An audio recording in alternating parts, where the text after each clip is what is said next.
এই জিনিসটা কিন্তু আমাদের ছোটবেলার সবারই আবেগ। মানে আমি বলতে চাচ্ছি যে আমরা যখন স্কুলে যেতাম তখন কিন্তু আমাদের আম্মুরা আমাদেরকে এইভাবেই সকালবেলা ঝটপট করে টিফিনটা বানিয়ে দিত, তাই না? তো চলুন কিভাবে আমি আজকেও আবার ছোটবেলায় সেই আবেগটা তৈরি করলাম সেটা আমি আপনাদের সাথে শেয়ার করছি। ফার্স্টে এখানে আমি ডিম নিয়েছি, তারপরের ভিতর চিনি দিয়ে মানে 2টা ডিম নিয়ে চিনি দিয়ে গুলিয়ে নিয়েছি। তারপর এখানে পাউরুটিটা এইভাবে স্লাইস করে কেটেছি। আমার এইভাবে স্লাইস করে কাটলে খুবই ভালো লাগে দেখতে। তারপর কাটার পর ডিমের মধ্যে চুবিয়ে তারপর আমি তেলের মধ্যে ভাজি করব। সিম্পল একটা বিষয়, কিন্তু খেতে কিন্তু ভীষণই মজা লাগে। আমার ছোটবেলা থেকে আমার ভীষণ পছন্দ। যখনই আমি সময় পাই আমার আম্মু আমাকে ছোটবেলায় বানিয়ে দিত, আর এখন আমি আমার মেয়েদের বানিয়ে দিই।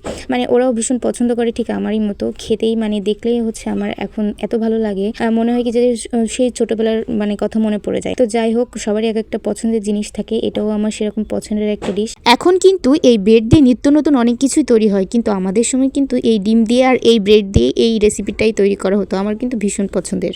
যাই হোক, সময়ের সাথে সাথে কিন্তু অনেক কিছুরই পরিবর্তন হয়, কিন্তু আমার এই ছোটবেলার আবেগ কিন্তু আমার কাছে পরিবর্তন হয়নি। এটা কার কার তোমাদের ছোটবেলার আবেগ ছিল অবশ্যই কমেন্ট করে জানিও। ভালো লাগলে লাইক কমেন্ট শেয়ার করতে ভুলো না কিন্তু তোমার ফ্রেন্ডস আর ফ্যামিলির সঙ্গে।